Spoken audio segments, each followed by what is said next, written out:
All right, class, it's time for another great episode, class, with Dr. Kimya. Today, we're going to be speaking about Black savings and Black spending power. Okay. So is that to the theme of money, power, and spec, what you need in life? Hashtag Lil Kim. So here's the complexity of Black spending power.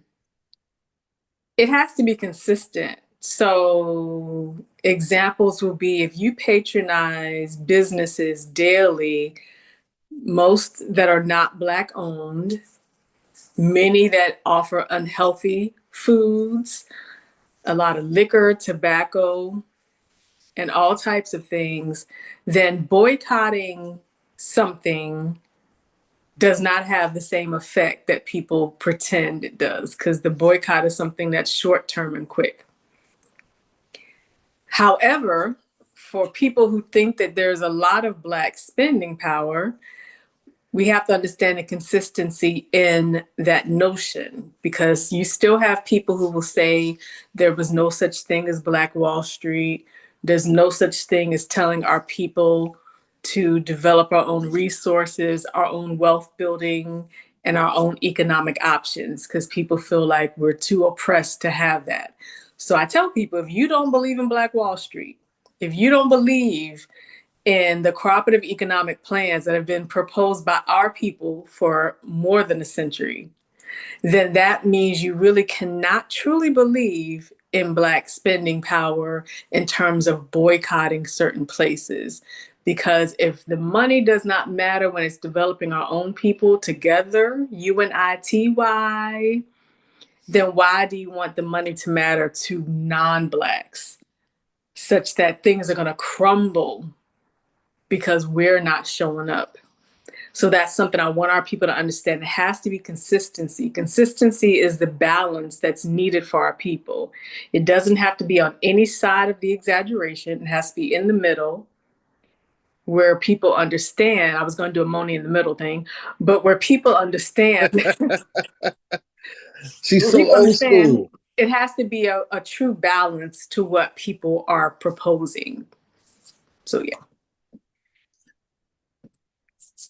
So let's talk about this Black savings power, because in our show notes before this, you mentioned that there was a concept of Black spending power and a concept of Black savings power. And I really have never heard Black savings power. Yeah. So that should be the foundation of Black families, Black communities, and Black collectives. Teach about savings, teach about what it means to have access to banks and other resources that talk about financial development. There are free classes provided by different organizations, including Black organizations. There also are free classes at libraries, and these libraries are funded through our taxes. So, what does it mean to build up your savings account? So, for example, you can go to some credit unions, and when you spend your debit card, it takes few dollars and puts it into your savings account. What does it mean to build up your savings account without even thinking about it, because it's happening automatically because you're spending your debit card? That's what this really means. And not doing this as a people, we're not talking about percentage of our people doing it. We're talking about increasing this, including poor working class Blacks and lower middle class Blacks doing this more.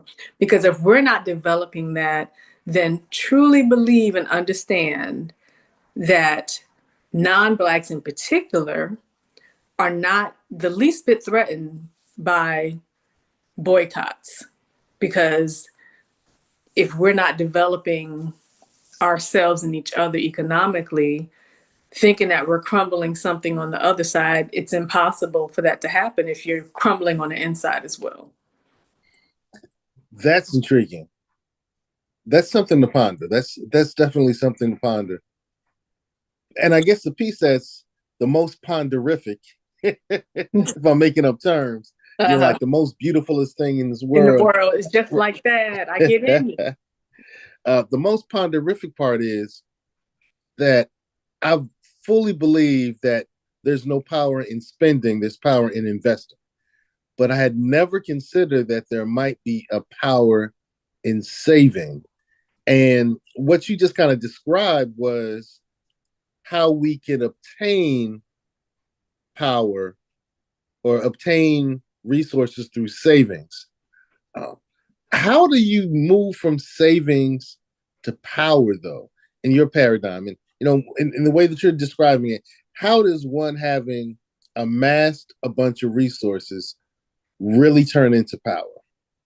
All right. So when we're looking at, I think we're overusing the word power, you know, um, but I will just say access to resources in general, because it's important to understand that there are a lot of people with investments, that they have financial planners doing their investments.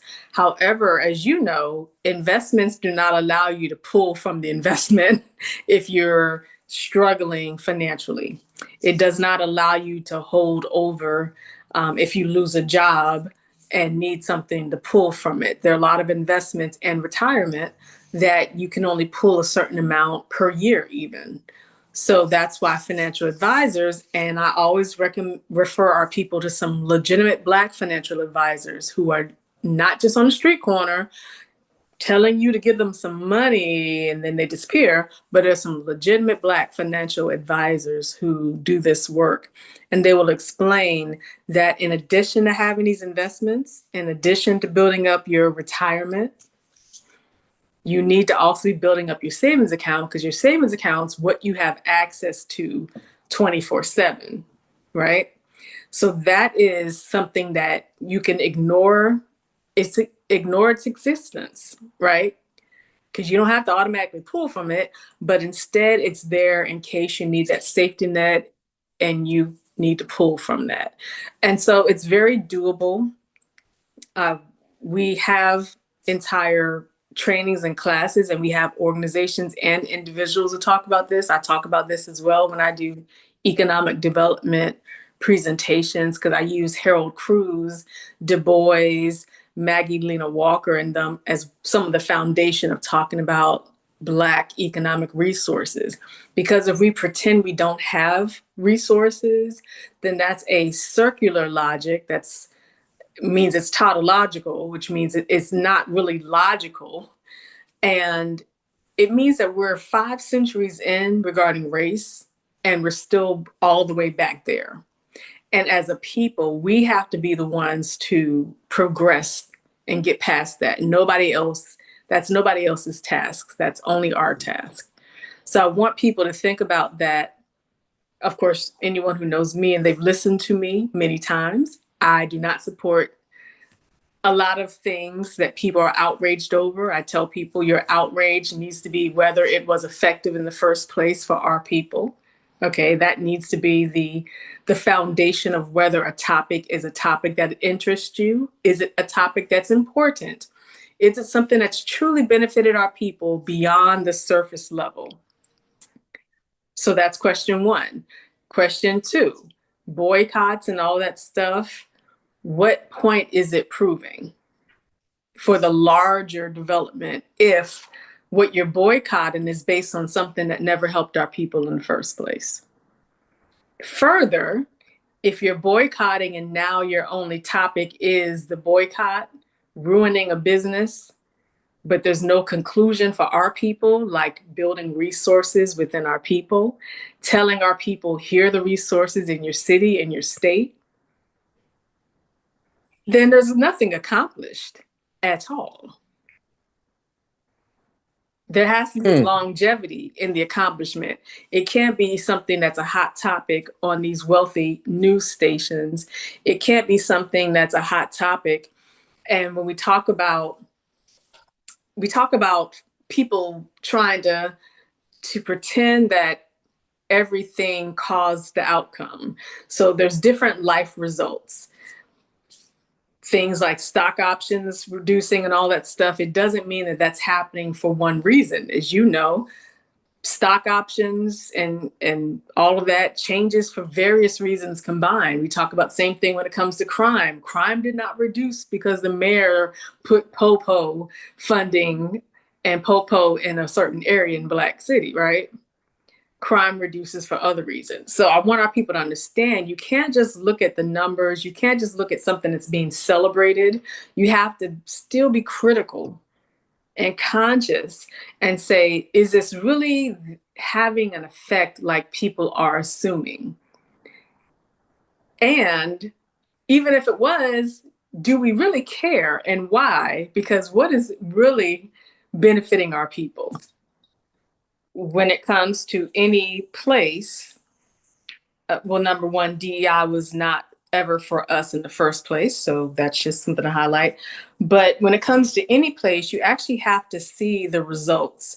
You have to see what are employee benefits. You have to see what types of businesses does this place patronize itself.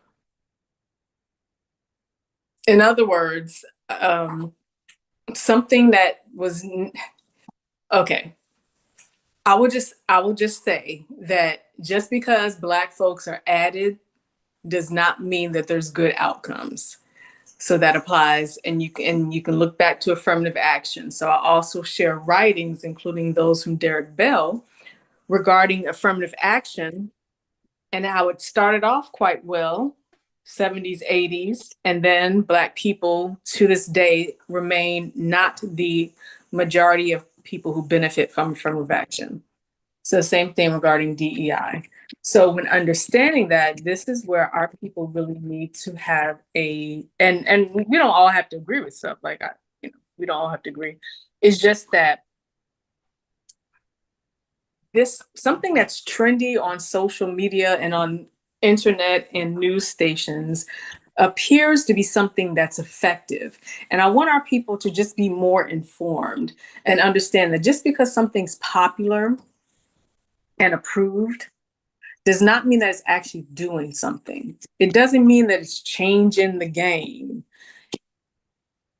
DEI, diversity trainings, all these things were all done so that people can say, yeah, things are improving without saying, look here, y'all smiling way too much. What are some real things being produced from this beyond the surface level? So the same thing beyond the surface level needs to happen for the people who insist on boycotting on behalf of DEI. Same thing that people who are patronizing businesses because they say, hey, we've got DEI stuff here.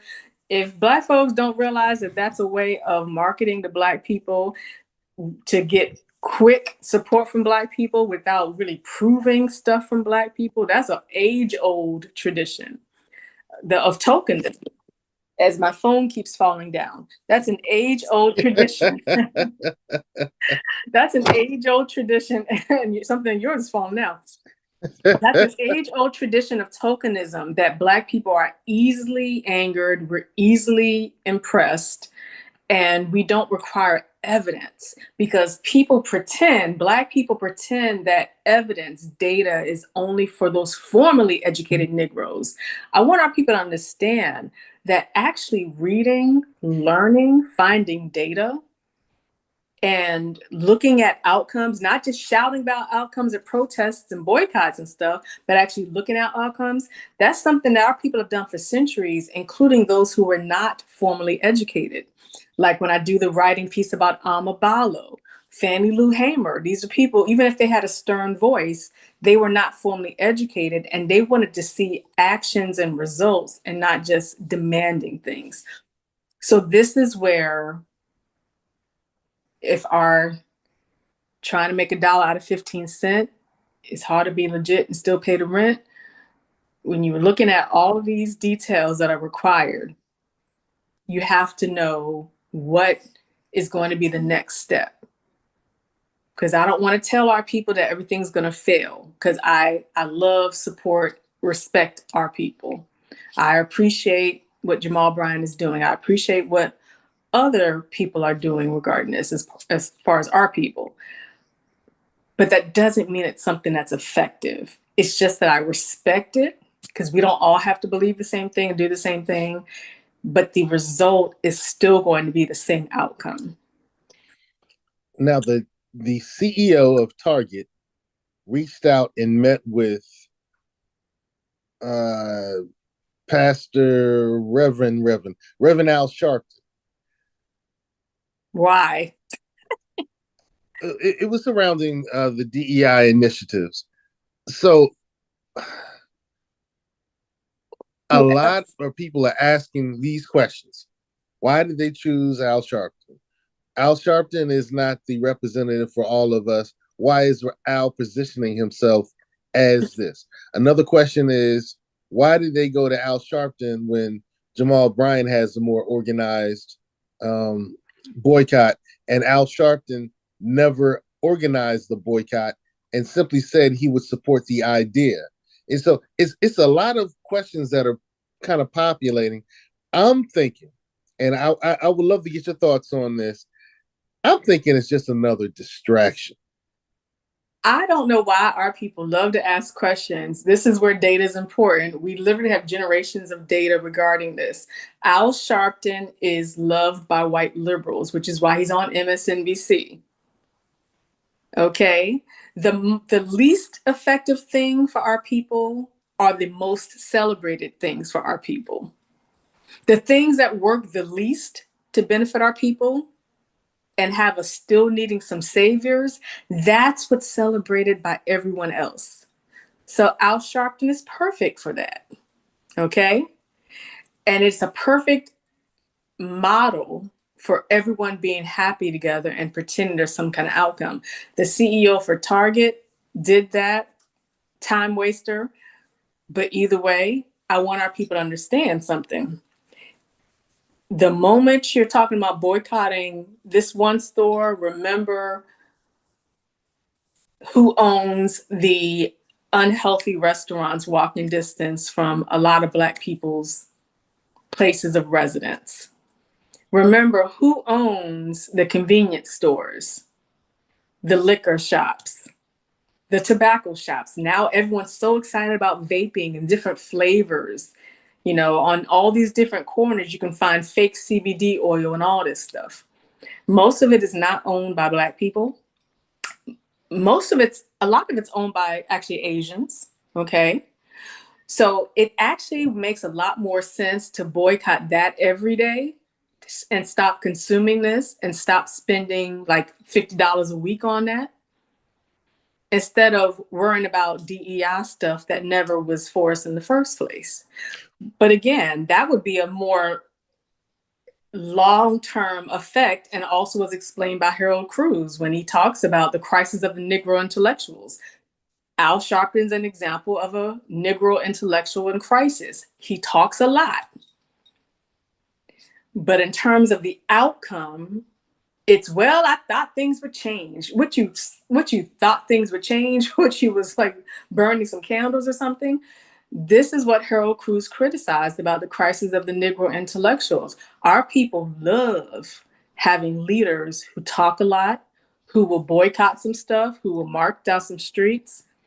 But what is really changing with a lasting effect that gets our people, not just some of us, but our people in general, beyond the complaint stage and moving on to saying we can have demands to outsiders, but we have some inner work we need to be doing. And Septima Clark explains that as well. Marcus Garvey explains that. Du Bois, the list goes on. I like the way you just position that. And I think that's probably a voice and a message that I'm glad the class heard that. I think the larger class, the larger community needs to hear that. So if I understand your points correctly, you're saying that DEI initiatives never really help the Black community. There are other things that we should form initiatives against, such as the things in our community that are harming us that we purchase. And third, we're running around celebrating things when people are really doing nothing. Right. And so this is again the circular logic that I referenced earlier. A lot of times when people see something good that happens, they try to attribute the good thing to a policy. And DEI would be the example here. So literally, you'll sometimes see our people will say, well, this program came to effect because of DEI or DNI or however people want to term it. And I was like, but there's no evidence of that. That could have come into effect because someone was hired and they did this program. Okay. I mean, you let some people tell it, they'll try to attach DEI to something that happened 2 centuries ago. Okay. The first Pan African Conference took place and was, successful because of DEI. And that's again the circular rationale of trying to make every successful thing because of DEI. And again, this is why we do research. Whenever something is changing, you have to test for the various factors that contribute to the changes. It can't be pretending that any school, any employer, any place made improvements because DEI is the official capacity that they have. Like the diversity statements mean nothing at all times. They mean nothing. Having it be, they mean nothing at all times. I mean, humans are wonderful actors. So people know how to say, I want a place where everyone's welcome. But then they know, I mean, because medical doctors do that for goodness sake, and they know that there is a tendency, including Black medical doctors, for Black people's pain to be perceived different and to be responded to different, regardless of how many trainings and DEI policies and diversity statements you issue when you apply for a job. So this is just where our people have to understand that when one company says we're keeping our DEI and a school says we're keeping our DEI, like people are celebrating Harvard now. Oh, people have such selective memory. Are now people pretending that Harvard, this quote unquote prestigious, predominantly white school, has not done anything that people have complained about over generations?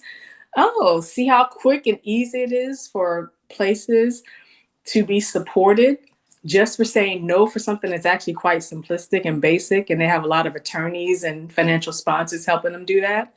So this is just where our people really need to stop being so quick to jump behind everything. I mean, you can choose to jump behind it, but we can't operate on trends because you're, like I always say, it's like a puppy chasing its tail in open land, like excited, Joe. You can't be like that because our people are going to always chase after something brand new because that's the catch. That's the catch. That's on the news now. That's on social media. But here's the focus. The focus is not just one issue. So it's not like people are forcing you just to have one issue, but it's a focus. And that's explained by Septima Clark, Shirley Graham Du Bois, Amy Ashford Garvey, Amy Jackie Garvey, Harold Cruz, all these. Our people have millions of Black knowledge sharers every generation. Most are not famous. And they're explaining to you there's a focus.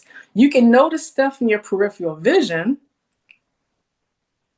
but that doesn't mean you have to go over there, right? You can be like, yo, there's mad stuff going on in my peripheral. There's mad stuff. I've seen it. There's this boycott of this. But I don't have to go over there. Because does this really benefit, as people claim? Does this have the result that people claim? Is the causal factor that people are attributing this to something that really harmed us, like getting rid of DEI? Did that really harm us? Goodness gracious. I mean, they didn't fire their Black employees. They didn't get rid of the Black products that they're selling. It'd be one thing if they did all of that, right? And you can't promise that they were going to do all of that either, because that's a form of paranoia that our people should not adopt either. Intriguing. Well, classmates, this I think was part one because I know you can go in on this, and I think we need to have a really informed discussion with all the papers. So I think that's going to be my homework. I'm going to look up all the groups that are doing these boycotts and strategies against, and let's see if we find any evidence that demonstrates efficacy. And I know you're saying Well, it's a waste of time. none of them You have don't need evidence. to. So. It's a waste of time. Yeah, don't waste time on that. what I really want is our people to have access to the Black organizations and non-Black who are collaborators without being controllers, who are doing some beneficial programs that help people's spending habits and savings habits. It doesn't mean that adults are stupid and need to be rescued. It means that there are a lot of people, I mean, as a culture, they're just people who go based on what they're taught to do, right? Just like you still have people who keep money under the mattress and money in their bra, right? So it's not about being stupid. It's just about understanding that there's some cultural components for every culture around the world, not just our people, that exist a lot of times, perhaps because of problems. You know, you had to hide your money because it'll be taken from you by various factors. But now we have to say, how are we going to shift that? How are we going to shift it into something that's more beneficial for our people, and teaching that from generation to generation? If people want to boycott something, that's fine. But we really do not want to teach future generations of our people that you're boycotting it because they don't do diversity. Because if you think about this from an adult mindset, just saying that they don't do diversity, it now has to have a larger explanation of what that entails. Because you're not providing data that proves that they were changing their employees. If it's a school, there's no evidence that they're changing their student body. Number one, even if they did have more Black people and more non-Blacks who are not white in the student body, most places curriculums don't change. It's still mostly white references used in the curriculum anyway. So adding some stuff does not mean anything. So this is where I just want our people to understand. So, like, of course, with the work that I do, I always say my motto is discuss diversity daily, 365 diversity, not your typical diversity training, because it's easy to be opposed to certain stuff. It's easy to be offended. We've all been through those stages. It's easy to boycott some things. But see, I boycott stuff, like I previously said, I boycott a lot of stuff that's not the popular thing to boycott. I still boycott NFL after years. I boycott stuff that I'm not going to purchase in the streets. Mm-hmm. I don't need an announcement to do that. I don't need a pastor to announce that. I don't need to be trending on, I don't need white liberals to say that's amazing, because that's not for approval either. So I want our people to understand that boycotts, yes, they can happen in the bulk of our people, because it can be this massive appeal, a mass appeal, like Guru says. Like Gangstar. The gang starts, right. It can be a Actually, mass that appeal. would be. I'm sorry, I interrupted, but I just realized Gangstar used it, but Mhm. it was the little boys group that said Yeah. It's got gonna money stab with the mass money appeal. yeah, Yeah. money growing like mass appeal. That I Yeah. can't. The youngsters. It was the The youngsters who said youngsters. that. Yeah. Yeah. It's a black and white video that they did. Yeah. So yeah, so when we're talking about building economic resources for our people, yes, we're going to still use the resources that are paid through our taxes through the government, but we have to do a whole lot, and the boycott stuff cannot be the main focus. That can't be the central focus, because you first of all have to first explain that this boycott happened for reasons beyond just this DEI title. You should have had evidence beyond that. You have to have evidence. Like, telling our people to march, protest, boycott, that's a big deal when you're trying to demand that attention. If you look at the history of Marcus Garvey, when he had the largest population of people at Madison Square Gardens, UNIA was the largest membership-based organization of our people around the world, had Right. more membership than the NAACP. And I'm a big, staunch supporter of UNIA. However, it became more and more difficult when our people wanted to go from, or Marcus Garvey and UNIA members wanted our people to go from talking about it to actually doing it and showing that we're building resources for our people. Because Garvey was not interracial integration, as was Du Bois. So so it has to be more. And again, it's not saying that we're frowning on the people who are boycotting it, but just don't make that the black card. Like, I don't want people running around saying, oh, you're not Black if you're not doing this, because I have a long list of things that many Black people are doing that other Black people are not doing. So there's no Black card for this boycott, because I don't think there's a Black card for DEI, because I always, like I said previously, when it's helping Black people, it's not going to be the most celebrated thing. So if DEI truly was about helping Black people everywhere it existed, not only Black people, but it has to have a direct and indirect benefit for our people, right? So if that ever was the case, I promise you that there would not be a such thing as DEI offices. There would not be a such thing as entire DEI buildings receiving millions of dollars for funds and research.